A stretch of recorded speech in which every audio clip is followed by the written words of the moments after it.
Êxodo 2, do verso 11 a 25, a palavra do Senhor nosso Deus diz assim: Naqueles dias, sendo Moisés já homem, saiu a seus irmãos e viu seus labores penosos, e viu que certo egípcio espancava um hebreu, um do seu povo. Olhou de uma e outra banda, e vendo que não havia ali ninguém, matou o egípcio e o escondeu na areia. Saiu no dia seguinte, e eis que 2 hebreus estavam brigando, e disse ao culpado: Por que espancas o teu próximo? O qual respondeu: Quem te pôs por príncipe e juiz sobre nós? Pensas matar-me, como mataste o egípcio? Temeu, pois, Moisés e disse: Com certeza o descobriram. Informado desse caso, procurou Faraó matar a Moisés. Porém, Moisés fugiu da presença de Faraó e se deteve na terra de Midian e assentou-se junto a um poço. O sacerdote de Midian tinha 7 filhas, as quais vieram a tirar água e encheram os bebedouros para dar de beber ao rebanho de seu pai.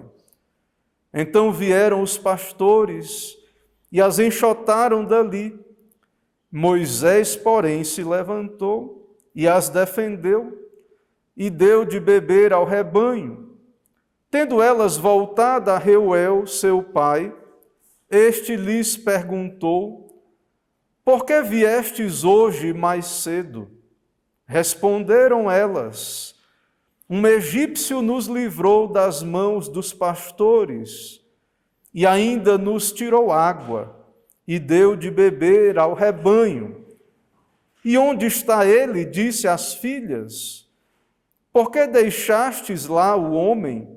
Chamai-o para que coma pão.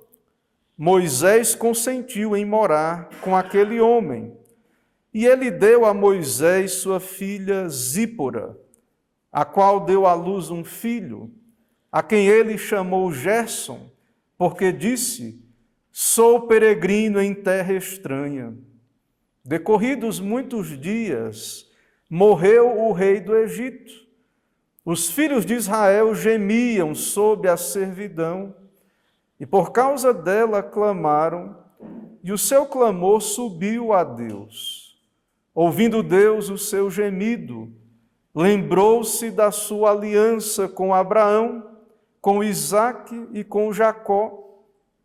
E viu Deus os filhos de Israel e atentou para a sua condição. Vamos orar, irmãos.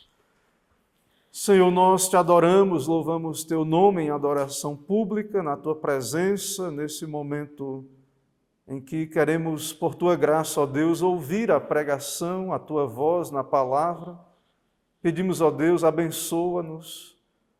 Usa, ó Deus, por tua graça, o teu ministro, também dá ouvidos para ouvir ao teu povo. Ó Deus, que o Senhor cumpra o teu propósito por meio da pregação, da exposição, ó Deus, desse texto, que acima de tudo Cristo venha a ser exaltado e glorificado. Ó Deus, dá-nos ouvir a voz de Cristo, também alerta o teu povo, exorta. Ó Deus, abençoa, dá-nos bênçãos espirituais por meio da tua palavra. É no nome de Jesus que oramos. Amém. Meus irmãos, desde o capítulo 1 de Êxodo, temos acompanhado a descrição da natureza da dura opressão que Israel viveu debaixo da escravidão egípcia. E aqui no nosso texto, na nossa passagem, temos mais um ponto dessa dura servidão, debaixo de tirania. Além do trabalho que já vimos, trabalho descrito como amargo, penoso, debaixo de tirania, labores penosos, os hebreus eram maltratados. E aqui no nosso texto é dito que eram espancados. Um feitor egípcio espancava ali um judeu, um hebreu. É o que o senhor tirano fazia, é o que o coração daquele que é tirano, escravagista, faz ou deseja fazer em todos os tempos. Então, nós temos visto aqui o crescimento dessa opressão, dessa tirania. O que nos é dito no capítulo 1 é que se levantou um novo rei no Egito, que não conhecia a José, e nós observamos ali a astúcia, a perseguição contra o povo de Deus, desejando subjugar o povo com trabalhos forçados, cargas pesadas, ou seja, o propósito é afligir o povo, impedir o povo de crescer, de progredir, medo, astúcia de Faraó, que representa a ação de Satanás, o inimigo de Deus, do povo de Deus, que representa aquela antiga oposição entre o descendente da serpente e o descendente da mulher, ou a descendência da mulher, esta oposição entre o povo de Deus e também a ação de Satanás. Mas não conseguindo oprimir ou impedir, no caso, oprimindo, mas não conseguindo impedir o avanço do povo de Deus, e pelo contrário, ao observar a maior prosperidade do povo e como se multiplicava, observamos também que o furor de Satanás, do inimigo, se voltou contra as crianças, os filhos do sexo masculino. E nós acompanhamos uma escalada crescente de opressão, de perseguição. Como falamos, Faraó tipificando, ilustrando, representando Satanás e a descendência da serpente. E esse antagonismo, oposição, então, está na natureza do cativeiro, do Egito, que representa o próprio inferno, o estado do homem sem Deus, caído, debaixo da escravidão de Satanás e do pecado. Então, tudo isso representa, é uma opressão política e social. O povo, de fato, estava debaixo de um governante mau, politicamente, socialmente oprimido, e isso aponta para algo espiritual, que é a opressão, de fato, debaixo do pecado. O homem sem Deus, ele está debaixo de maldição, ele é maldito, ele é escravo do pecado, é escravo de Satanás. No caso aqui do nosso texto, também há essa escalada, esse progresso aqui da história, e no final do capítulo 2 também é dito que morreu o rei do Egito. O rei do Egito morre, que é considerado um deus na terra. Aquele rei que perseguiu Moisés bebê vai morrer no final desse capítulo, mas há uma continuidade da opressão, porque Faraó representa então, é um tipo aí que representa o próprio Satanás, e como uma figura humana, política, como um tirano que não crê em Deus, o homem que não crê em Deus, a autoridade que não crê em Deus, busca usurpar o lugar de Deus, porque Deus é o único legislador supremo, rei, juiz supremo. E o homem ou os homens, quando não creem em Deus, ignoram Deus e suas leis, e eles estabelecem as suas próprias leis, independente de Deus, eles então estão buscando usurpar o lugar de Deus, porque só Deus tem essa autoridade suprema para legislar. E é daí que vem toda essa tirania. Faraó que se considera um Deus, a sua vontade é lei, o que ele determina é lei. E Israel sentiu o peso da opressão egípcia. E mesmo estando num país, digamos assim, num estado ali, né, usando uma linguagem anacrônica, forte, próspero, o Egito é a grande potência dessa época aqui, Israel vivia uma vida de aflição, de trabalhos forçados, para satisfazer as vontades de Faraó, para construir cidades, celeiros e tudo aquilo que Faraó quisesse debaixo de amarga opressão.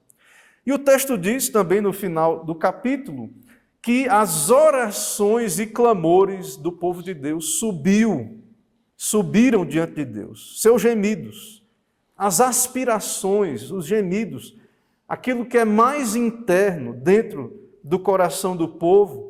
E então, irmãos, nesse capítulo e no nosso texto especialmente, nós temos um recorte aqui, nesta cena, do modo como Israel era oprimido e como Moisés tentou intervir, tentou defender o povo de Deus, antes de ser vocacionado para isso, antes do tempo que Deus determinou para o êxodo, para a libertação. Moisés tenta fazer algo humanamente falando, e Moisés ele é rejeitado. E claro, Moisés erra em querer fazer algo sem Deus mandá-lo fazer.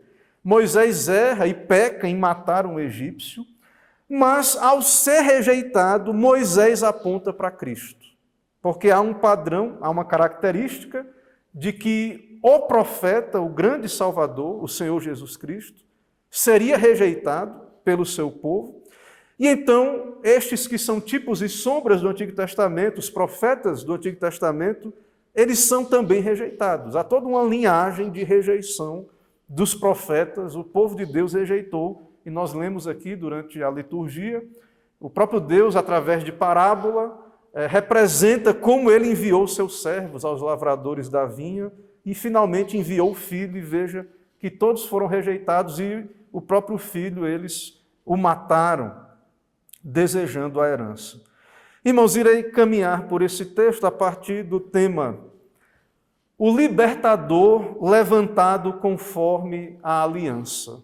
O libertador levantado conforme a aliança. Em primeiro lugar, veremos do verso 11 a 15, libertador sem vocação. É o caso de Moisés aí, do versículo 11 a 15. Sabemos que Moisés será o grande profeta do Antigo Testamento, que lançará a base, a lei de Deus será revelada por ele. Mas nessa ocasião do nosso texto aqui, nesse contexto, Moisés ele não tem uma vocação de Deus para ser esse instrumento ainda. Então, do verso 11 a 15, é dito que Moisés, já homem, saiu a ver seus irmãos e viu os seus labores penosos, e viu que certo egípcio espancava um hebreu, um do seu povo. Então, nós temos aqui Moisés, antes da sua vocação, já adulto. Estevão, no livro de Atos, capítulo 7, na pregação de Estevão, ele diz que Moisés conta aqui com 40 anos de idade. E Moisés, então, sai para ver as dificuldades que seu povo vive. E então, assim como os pais de Moisés, quando ele era bebê, observaram, pela providência de Deus, que o bebê era formoso e esconderam, Moisés também, pela providência de Deus, pode perceber e observar que ele foi distinguido dentre os seus irmãos.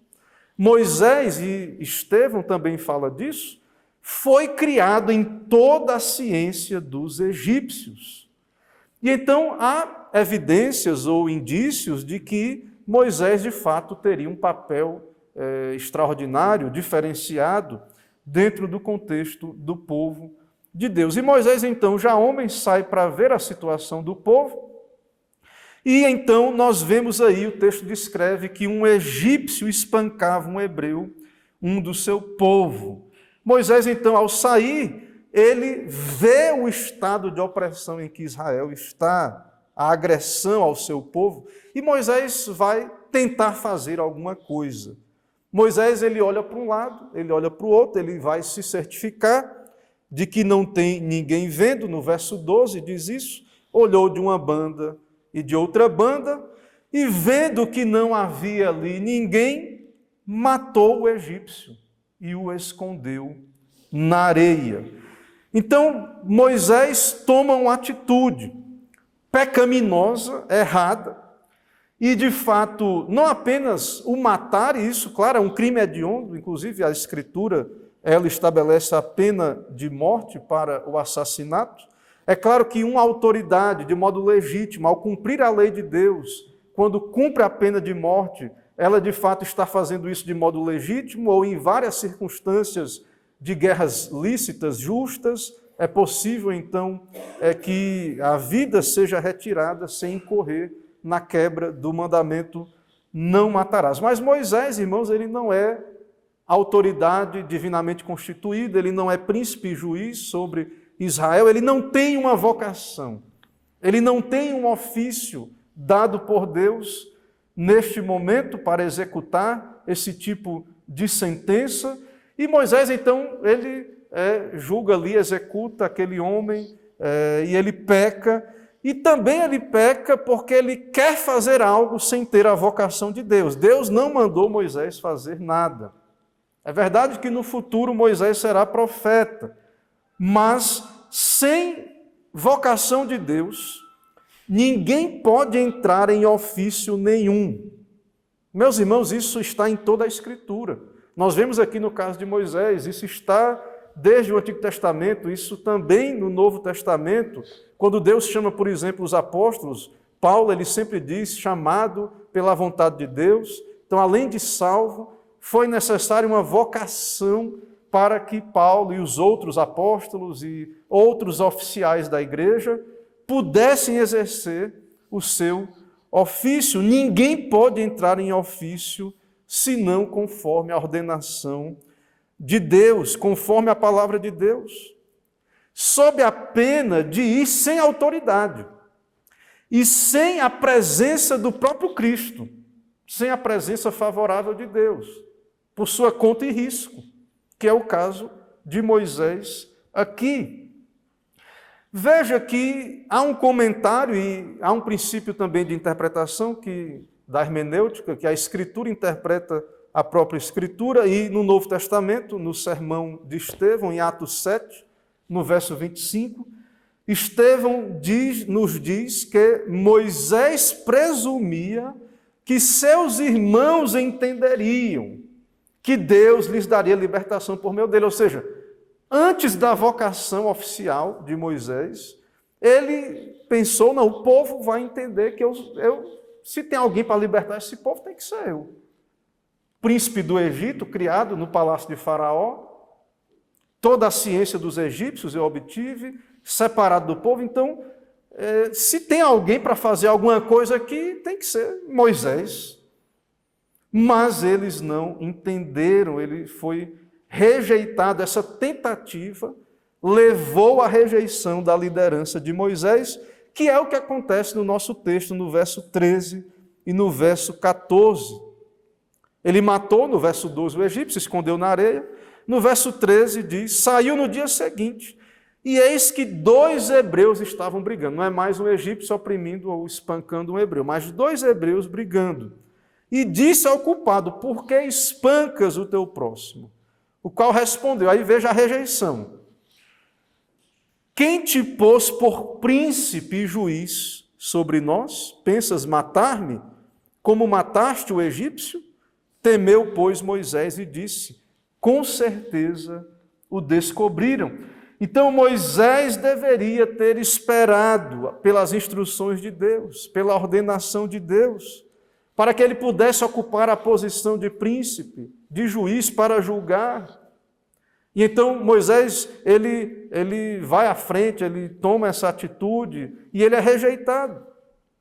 E isso está muito bem descrito, como já afirmamos, no livro de Atos, no sermão de Estevão, lá no capítulo 7, do verso 20 a 44, é descrita essa história de Moisés.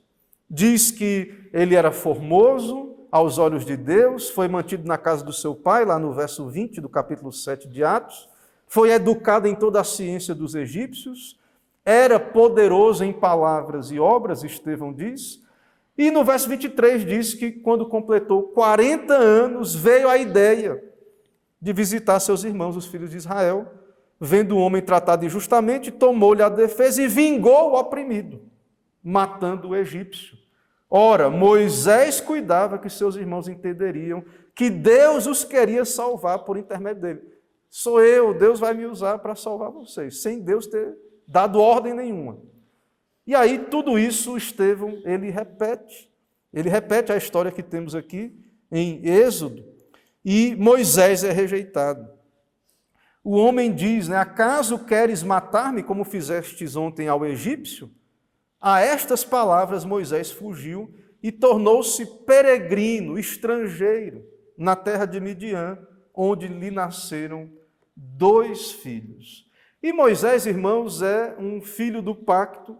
Nós já vimos seus pais são crentes. Ele foi criado pela sua mãe, que recebeu um salário para criá-lo, até a idade em que ele foi encaminhado para ser filho da filha de Faraó, no palácio do Egito. Mas, irmãos, é algo extraordinário e é muito importante olharmos para a Escritura, que interpreta a Escritura.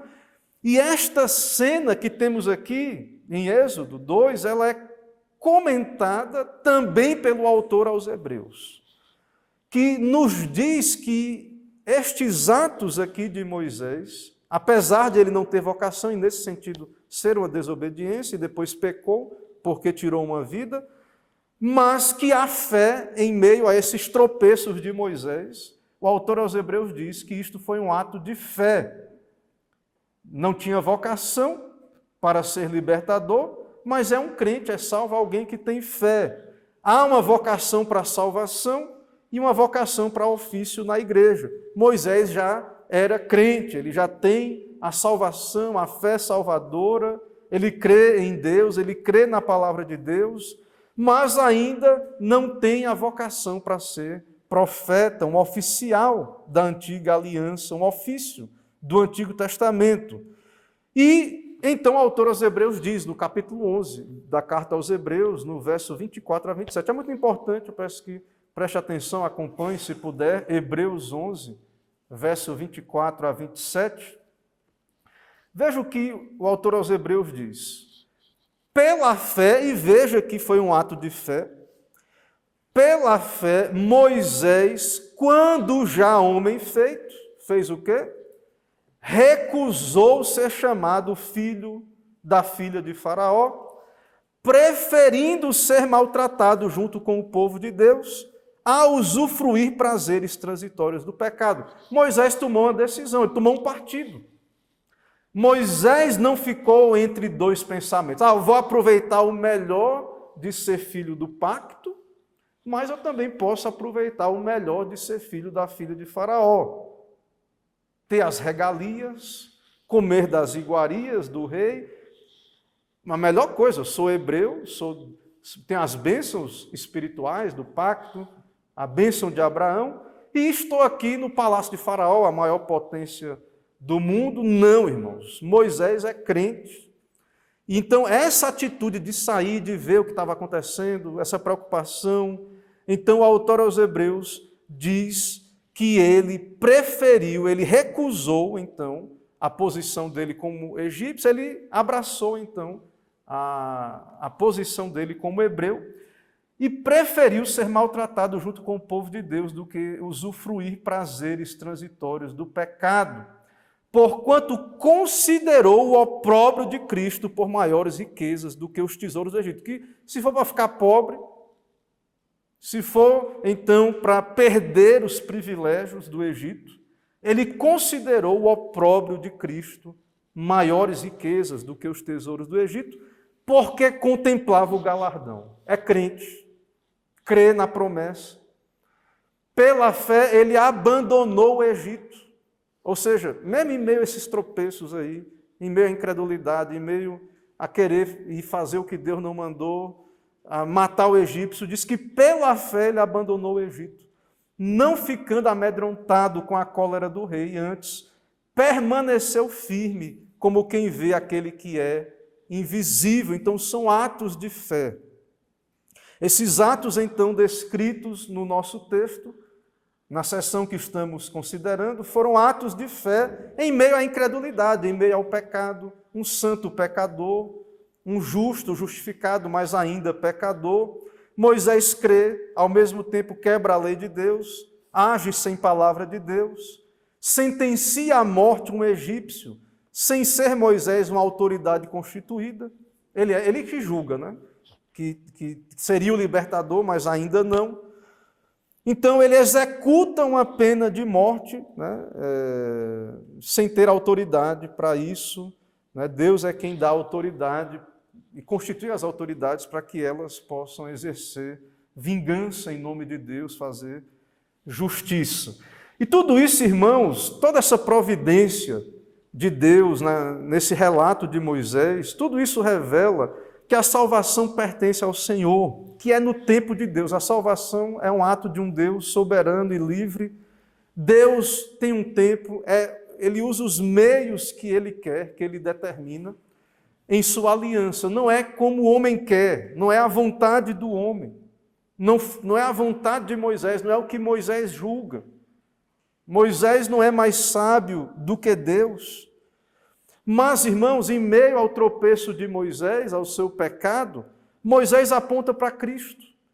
Porque era necessário que o libertador de Israel fosse rejeitado. E em nosso texto, nós vimos aí, Moisés foi rejeitado pelos seus irmãos. E Estevão fala sobre isso também, na sequência do seu sermão, em Atos 7, do verso 35 a 36,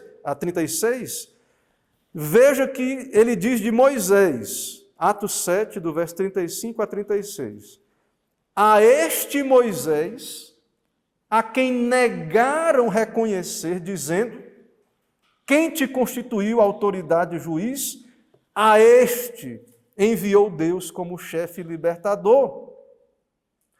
Ou seja, veja que Estevão e a pregação do Evangelho sempre apontando para Cristo, né? Então, há um paralelo. Cristo é um profeta semelhante a Moisés, ou Moisés é um profeta semelhante a Cristo. Então, a este Moisés rejeitado, Deus o constituiu.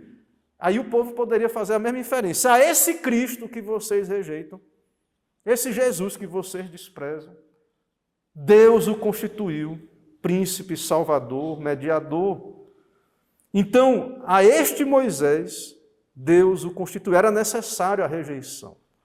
Era necessário que os tipos, as sombras, todos estes profetas fossem rejeitados. Há um padrão, um princípio que aponta para Cristo. E aí, a este Moisés que Deus constituiu como chefe libertador, aí veja o que é dito depois, né, que Estevão diz: com a assistência do anjo que lhe apareceu na sarça. Cristo, o anjo da aliança, o próprio Senhor Jesus Cristo que aparece para Moisés na sarça. Este os tirou fazendo prodígios e sinais na terra do Egito, assim como no Mar Vermelho, no deserto, durante 40 anos. Cristo com Moisés, Cristo apareceu na sarça. Então foi o próprio Cristo, agora Moisés vocacionado, enviado por Cristo, ele vai com a autoridade do próprio Cristo e Cristo vai com ele. E então nós temos a descrição de como Deus o usou como libertador, os sinais, os prodígios, no Mar Vermelho também e no deserto durante 40 anos. Então Cristo também vem como mediador, convocado, vocacionado pelo Pai. Então, o profeta teria que ser vocacionado, enviado. E Cristo também é esse profeta, semelhante a Moisés. Cristo, ele vem da parte do Pai, ele é enviado da parte do Pai, ele tem vocação, ele é profeta, sacerdote e rei. E também no sermão de Estevão, em Atos 37, falando de Moisés, e Moisés falando de Cristo, Estevão diz: foi Moisés quem disse aos filhos de Israel. E o que foi que Moisés disse aos filhos de Israel? Deus vos suscitará dentre vossos irmãos um profeta, semelhante a mim. Então, irmãos, a olhar para Moisés e olhar para Cristo, e até espiritualizar aqui, olhar para essas sombras, para esse tipo, e ver Cristo, isso é algo que nós temos autorização bíblica para fazer. Não é forçar o texto, não é alegorizar, porque Moisés disse: Deus vai suscitar dentre os vossos irmãos um profeta semelhante a mim. Então, nós temos essa autorização para olhar para Moisés, olhar para Cristo e ver as semelhanças. Então, Moisés é, sim, um tipo de Cristo, sua rejeição nesses aspectos, né? Claro que nenhum dos tipos e sombras são perfeitos, aí tem o pecado de Moisés, ele matou um homem, mas Cristo, ao contrário de Moisés, ele que morre para a nossa salvação e redenção. Irmãos, em segundo lugar, nós veremos do verso 16 a 22, mais tempo de preparação. Então, o libertador, ele é levantado por Deus, o libertador de Israel, o Salvador, Cristo foi levantado por Deus. Aqui Moisés, como tipo de Cristo, ele é levantado por Deus conforme a aliança. A princípio ele não tem vocação de Deus ainda, porque na verdade não é o tempo de Deus e é necessário ainda preparação ou tempo de preparação. Isso nós temos aí no nosso texto, do verso 16 ao verso 22, que é a fuga de Moisés. Moisés foge. Ele vai para a terra de Midian. Faraó procura matar Moisés e ele foge. E ele então vai para a terra de Midian e se detém junto a um poço. E é dito aí de um sacerdote de Midian, Reuel, também chamado Jetro depois, que possuía 7 filhas, as quais vieram tirar água e encheram os bebedouros para dar de beber ao rebanho de seu pai. Então Moisés foi denunciado. Moisés, lembra, ele olhou para os dois lados para ver se não tinha ninguém e matou o egípcio. Então, quem é que estava ali? Moisés, o hebreu e o egípcio opressor. Moisés matou o egípcio, então só estava Moisés e o hebreu. Então, o seu irmão hebreu o denunciou. Ou seja, veja como Moisés foi rejeitado. Tudo indica o próprio hebreu ali que rejeitou Moisés, ele o denunciou. E sabendo que o descobriram, e Faraó procurando a vida de Moisés, então ele foge para Midian. O Senhor então providencia esse retiro para Moisés. Um local de treinamento no deserto, mais 40 anos que ele irá viver ali, na casa de Jetro. E nos foi dito, já lemos e vamos ler novamente, isso foi um ato de fé, meus irmãos. O autor aos Hebreus diz que isso foi um ato de fé. Em Hebreus 11, no verso 27, diz: pela fé ele abandonou o Egito. Então, quando ele foge de Faraó, ao mesmo tempo que ele está fugindo pela sua vida de Faraó, ele também está agindo com fé, não ficando amedrontado com a cólera do rei, antes permaneceu firme, como quem vê aquele que é invisível. Então Moisés age pela fé, ele foge porque é crente, ele crê em Deus e por isso nesse contexto foge, vai para Midian e encontra as 7 filhas de Jetro que pastoreavam o rebanho e davam água para o rebanho. Então nós vemos, irmãos, desde a antiguidade foi muito comum que mulheres ajudassem em serviços do trabalho rural, como pegar água, por exemplo, cuidar de animais, pastoras de animais, cuidadoras, então, dos animais ali. Mas é claro que essas mulheres estavam em desvantagem com relação aos pastores homens, que no nosso texto aqui diz que os pastores expulsavam as filhas de Jetro ali do bebedouro. Então veja no verso 17, então vieram os pastores e as enxotaram dali. Moisés, porém, se levantou e as defendeu e deu de beber o rebanho. Então, é um contexto, algo que, certamente algo muito comum ali naquele contexto, mulheres, um pai que tinha apenas filhas mulheres, tinham que trabalhar e ajudar nas lides ali do campo, mas tinha essa desvantagem, os pastores expulsavam ali aquelas mulheres e Moisés intervém. Então, as filhas de Jetro levam a boa nova ao seu pai, um egípcio, elas pensam que é um egípcio. De certo modo, Moisés é egípcio, no sentido em que nasceu no Egito e foi criado ali dentro da cultura egípcia. Egípcia é a sua terra, embora como hebreu, claro, e como todo judeu e como hebreu, a sua terra é a terra de Canaã, a sua pátria celestial, mas ele é visto como um egípcio ali, e essa notícia é dada dessa maneira ao Jetro, ao seu pai, que decide então acolher Moisés, chamá-lo e recompensá-lo com uma refeição. No verso 20, o pai das das jovens ali pergunta: onde está ele? Disse às filhas: por que deixastes lá o homem? Chamai-o para que coma pão. E no 21 diz: Moisés consentiu em morar com aquele homem, e ele deu a Moisés sua filha Zípora. Então, veja, irmãos, que Moisés, que é rejeitado por Israel, pelo seu povo, é bem acolhido, é bem recebido na casa de Jetro. Moisés, então, a ele é dado, não sabemos o porquê especificamente, uma das filhas de Jetro, entre 7. O nome desta filha é Zípora. E logo Moisés tem um filho, o texto diz. Ele batiza o seu filho com o nome de Gerson, está no verso 22. E Moisés, então, ele tem uma frase então, que descreve o porquê ele batiza assim o seu filho. Ele diz: porque sou imigrante ou peregrino em terra estrangeira.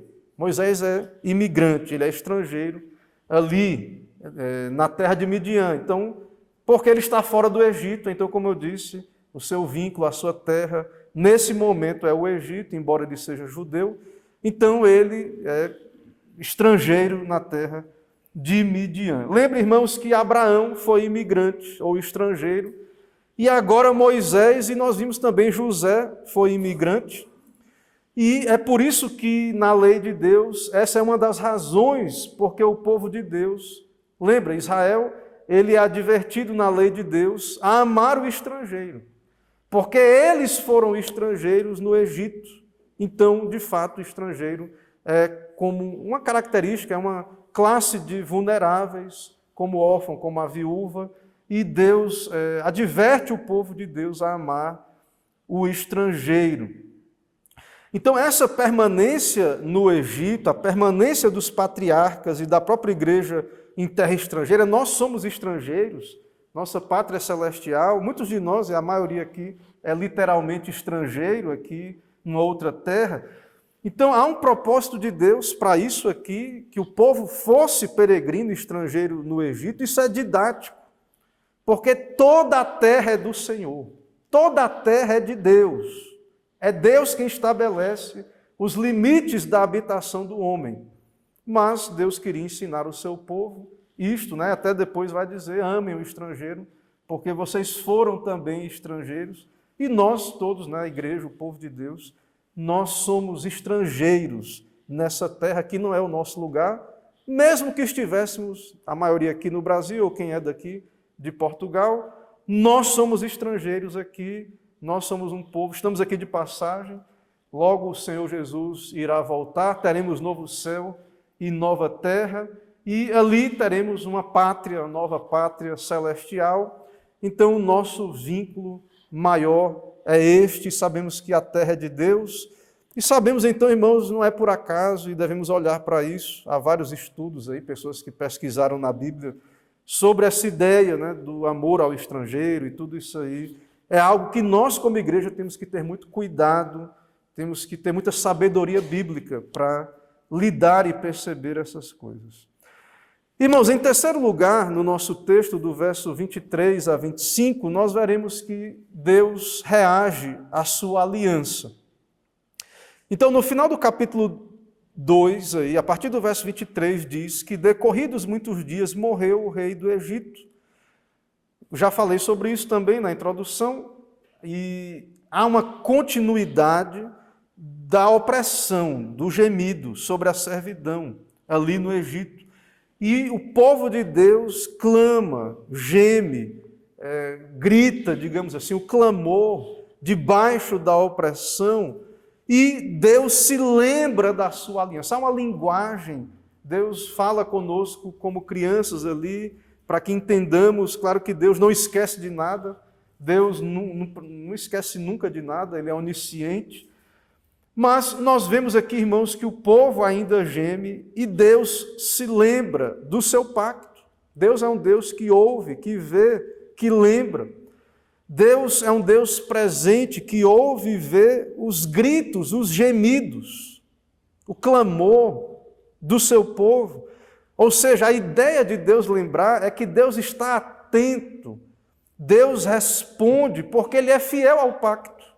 Deus se lembra, Ele ouve o clamor ali do povo e ele lembrou-se da sua aliança. Então Deus está atento, Deus lembra-se dos beneficiários do seu pacto, e isso quer dizer o quê? Não quer dizer que Deus esquece, mas que a aliança está sempre diante de Deus. E que as orações de Israel, as nossas orações do povo de Deus, como que reforçam a memória constante do pacto. Deus não tem amnésia, ele não esquece, mas Deus ouve os gemidos, a oração, e o que faz Deus agir então é o pacto. Deus olha para aquilo que ele mesmo estabeleceu e prometeu, não que Deus esqueça, mas quando o texto bíblico diz assim, Deus ouve, Deus lembra, o que ele está dizendo é o seguinte, Deus vai agir. Ele ouviu, ele lembrou, não é o contraste entre Deus esquece, Deus como se ele fosse igual a nós, né, que esquecemos várias coisas. A questão aqui, irmãos, é que Deus vai fazer algo a respeito. Ele irá salvar. Deus não pode agir de outro modo. É a natureza de Deus, do seu pacto, da própria relação pactual de Deus com o seu povo. A natureza de Deus que decreta, que planejou, que estabeleceu uma aliança. Então, não pode ser diferente. Deus não vai agir de modo diferente. Vai haver salvação, não é só porque o povo está sofrendo, escravizado, embora a escravidão seja uma tragédia, uma coisa terrível, mas não é só por causa disso, uma questão política, social. Não é, a questão não é essa. A questão é que Deus é um Deus pactual, um Deus de salvação, e Ele vai agir porque Ele é fiel a Ele mesmo, ao seu pacto. Deus será glorificado em salvar. Se não fosse o pacto, se não fosse Cristo, podia ter sofrimento infinito no mundo todo, Deus não era obrigado ou não iria salvar ninguém, e seria justo punir a todos, mas Deus fez um pacto de salvação e Deus é fiel a este pacto e ele será cumprido. O que está acontecendo aqui é aqueles 400 anos, lembre que Deus falou para Abraão que o povo ficaria ali escravo no Egito, e Deus nunca esqueceu disso, a questão é o tempo, e que Deus, então, claro, as orações foram também instrumentos de Deus no tempo devido, reforçou tudo isso e Deus se lembrou do seu pacto. Irmãos, ainda aplicações para nós a partir deste texto. Como vimos, irmãos, há um padrão que é a rejeição do libertador. Há um padrão em toda a Escritura. O povo não entendeu Moisés, embora errado em ir sem uma vocação, mas a ideia, né, de que Deus usa um mediador, é bíblico isso, Deus tem figuras mediatórias, mas o povo não entendeu, o povo rejeitou, o povo maltratou, assim como o povo rejeitou Cristo, o Salvador, que é perfeito, Moisés imperfeito, um Salvador imperfeito, foi rejeitado, e o Salvador perfeito também foi rejeitado. E a igreja, povo sacerdotal unido a Cristo, você, igreja, não deve se surpreender se sofre rejeição, maus tratos. Não devemos, irmãos, nos surpreender se o evangelho é rejeitado, se os pregadores oficiais da igreja, que são constituídos por Cristo, são rejeitados. Nós devemos moderar muito expectativas de popularidade, porque nós vemos, e na verdade até é um bom indício até certo ponto, porque Deus usa estas coisas, Deus se agrada em usar o rejeitado. Então a igreja ela é usada sendo rejeitada. Lá no Novo Testamento, e lemos aqui na liturgia, isso falando de Cristo, né? A pedra que os construtores rejeitaram. Esta foi constituída por Deus pedra angular. Então, Deus é glorificado nisso. Deus planejou uma estrutura de salvação em que o mediador, o Salvador, Jesus, seria rejeitado e a sua igreja participa disso, em certa medida. Nós, então, não devemos ficar com expectativas de sermos amados pelas pessoas ao redor, a quem pregamos o Evangelho ou pelo mundo. Não, faz parte da nossa vocação da igreja sermos um povo que é rejeitado. Os profetas foram, ou seja, faz parte do sofrimento da igreja, do nosso sofrimento ser rejeitado. Há poucos dias eu estava lendo um material, um livro de um pregador chamado Thomas Boston, que ele tem um livro muito bom, extraordinário, até foi publicado, que é Os Caminhos Tortuosos do Cristão, um livro muito profundo, bíblico, um puritano que escreveu esse tratado. E na introdução do livro falou dos sofrimentos que esse homem sofreu, e uma das coisas que me chamou a atenção é que enquanto ele era vivo, a congregação dele era vazia. Enquanto ele era vivo, a congregação dele era vazia. Quando ele morreu, não tinha uma casa que não tinha um livro desse homem nas casas. Veja como Deus, ele usa essas coisas que para a gente, assim, a gente fica, né, da perspectiva nossa carnal, mundana, eu estou sendo rejeitado, como se Deus está no controle disso, e até usa isso. Então, não pense que na época dos puritanos todo mundo era crente que estava todo domingo na igreja, não. A igreja era rejeitada do mesmo jeito.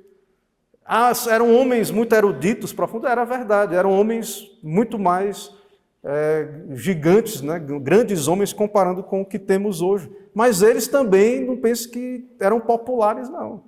As próprias congregações eram pequenas, dos não conformistas, e eles eram rejeitados.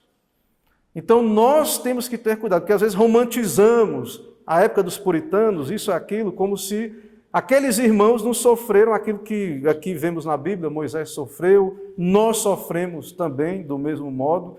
Então isso não deve, irmãos, não deve... temos, claro, o povo de Deus, né, nós temos sentimentos, Cristo sofreu, e certamente o pastor, o Thomas Boston, em sua vida, passou por grandes sofrimentos, né? Tudo indica, essa questão da igreja não foi o principal, ele perdeu vários filhos em sequência, bebês ainda. Mas o fato, irmãos, é que há um mistério nessas coisas. É um mistério revelado a nós na Escritura, algo que precisamos meditar nisso, né? Deus usa os rejeitados, né? Então, Cristo, como libertador, ele é muito maior do que Moisés. Moisés foi rejeitado. E Deus, imagine, Moisés, um pecador, que matou ali o egípcio, foi rejeitado. Cristo também, mas Cristo muito maior do que Moisés. E Moisés apenas aqui apontando para Cristo. Outra coisa, irmãos, que vemos nesse texto e que devemos considerar é que Êxodo fala de liberdade. Há uma libertação aqui que é social e física também. Eles eram um povo vivendo num lugar que tinha um governo ruim. E há uma libertação, por um lado, que Deus fez, física. Tirou o povo fisicamente de um país ruim, opressor, de gente ingrata ali contra os hebreus, tirou eles dali e levou para a terra de Deus, né, a terra de Canaã. Mas não devemos esquecer qual é a verdadeira liberdade. E a nossa confissão fala disso. E nós devemos também meditar nisso, estar atentos a isso. E a confissão descreve a liberdade que Cristo, sob o Evangelho, comprou para os crentes, consiste em quê? Em serem eles libertados do delito do pecado, da ira condenatória de Deus, da maldição da lei moral, libertos do poder desse mundo, do cativeiro de Satanás. Claro que a igreja pode e deve trabalhar pela libertação da opressão social, trabalhou contra a escravidão no passado, devemos ser contra todo tipo de opressão, de maus tratos. A igreja, então, nós temos a lei de Deus que revela o amor a Deus, o amor ao próximo, mas não devemos perder de vista jamais, e temos autorização bíblica para espiritualizar a história de Êxodo.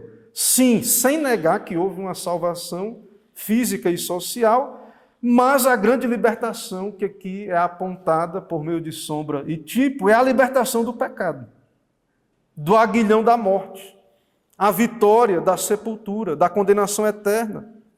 Então, essa é a liberdade, de fato, que temos aqui por meio de sombras e que Cristo conquistou para nós, nos transportando do império das trevas para o reino do Filho do seu amor. Mas a questão, irmãos, e aqui devemos considerar qual o propósito dessa liberdade. E em toda a leitura de Êxodo e da Bíblia, a igreja, não deve esquecer o propósito da liberdade.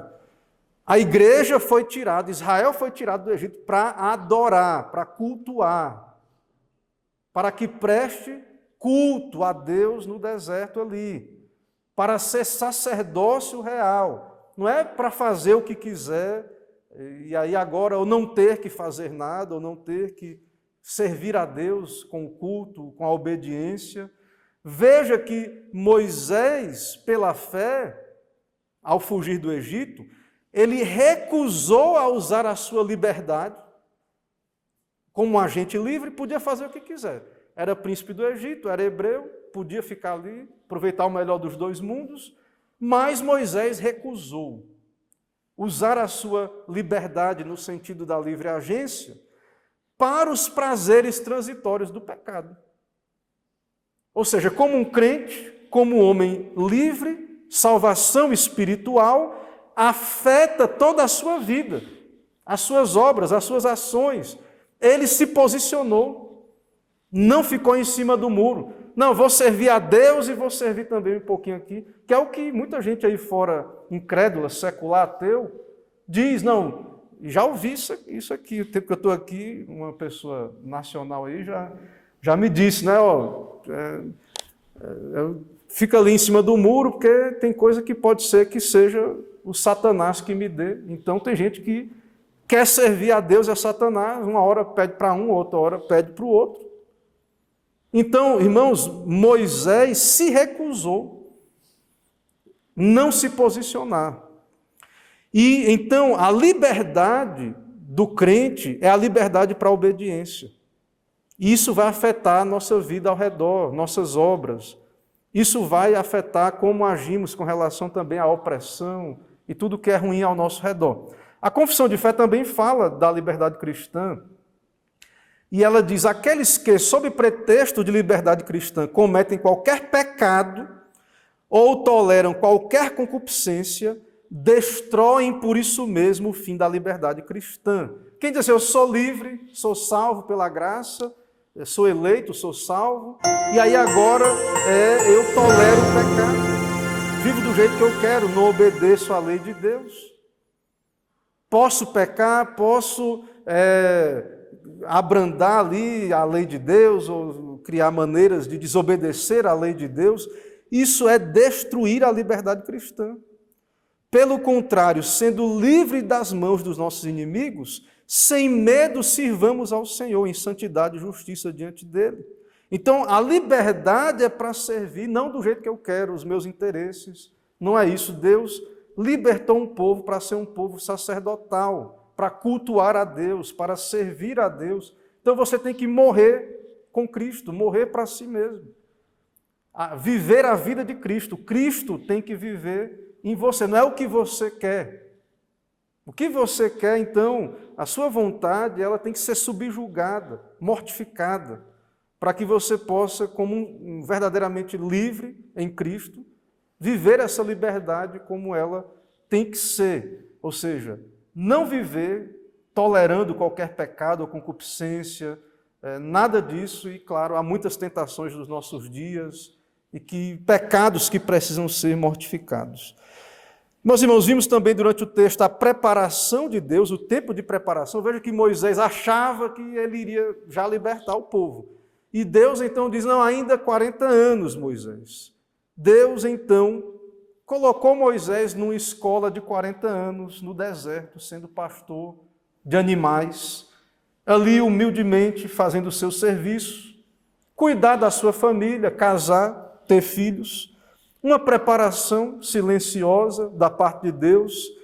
E então nós vemos, irmãos, como Deus humilhou Moisés, príncipe do Egito, conhecedor de toda a ciência do Egito, foi parar ali no deserto, pastoreando animais ali, cuidando da sua casa, uma pessoa comum. Então veja que a salvação é de Deus, Deus é livre e soberano em sua salvação, Ele determina o tempo e os meios, a hora. Então nós não devemos querer saber mais do que Deus. Deus tem um tempo para enviar a sua palavra, o seu Espírito, para avivar a sua obra, converter um coração. Então nós devemos estar atentos a isso e cuidado para não, como Moisés aí, querer fazer aquilo que não deve ser feito, ou seja, ir e não ter de fato uma autoridade de Deus, ou a presença de Cristo conosco. Nós não queremos isso, queremos de fato que Deus realmente vocacione, chame, envie os seus oficiais. Outra coisa que vemos, irmãos, é a fidelidade de Deus à aliança. Já falamos, Deus ouviu o clamor do povo, Deus preparou o libertador antes do povo até mesmo saber da necessidade, assim a salvação em Cristo, no pacto eterno, e é um plano eterno de redenção em Cristo antes da fundação do mundo. Deus preparou essa salvação. E por fim, irmãos, e a todos aqueles que ouvem essa pregação, essa palavra, você precisa de salvação e libertação, e isso está só em Cristo. E eu quero terminar lendo algo que Jesus falou no Evangelho escrito por João, no capítulo 8, versos 31 a 36, e quero concluir então trazendo esse texto que cada um possa refletir no que é dito nessa passagem. Em João 8, 31 a 36, falando ali aos judeus, Jesus disse aos judeus que haviam crido nele: se vós permanecerdes na minha palavra, sois verdadeiramente meus discípulos, e conhecereis a verdade, e a verdade vos libertará. Responderam-lhe: somos descendência de Abraão, e jamais fomos escravos de alguém. Como dizes tu, sereis livre? Replicou-lhe Jesus: em verdade, verdade vos digo, todo que comete pecado é escravo do pecado. Então, todos precisam de libertação. E aí Jesus diz também: o escravo não fica sempre em casa, o filho sim para sempre. Se o filho vos libertar, verdadeiramente sereis livres. Então, a libertação só em Cristo, ela vem por Jesus. Tanto nós crentes precisamos também sempre que o Senhor nos livre, nos liberte a cada dia, nos santifique, nos salve de nós mesmos, do nosso pecado, mas especialmente aqueles que ainda não estão em Cristo, saiba, somente Cristo, só se o Filho vos libertar, sereis livres, e é necessário então conhecer a verdade, conhecer a Cristo, ser liberto para uma nova vida, para a obediência do Evangelho. Que o Senhor então, irmãos, nos ajude, nos abençoe, que o Senhor nos dê consciência de quem somos em Cristo, também opere sua salvação, libertação nestes dias que vivemos. Amém.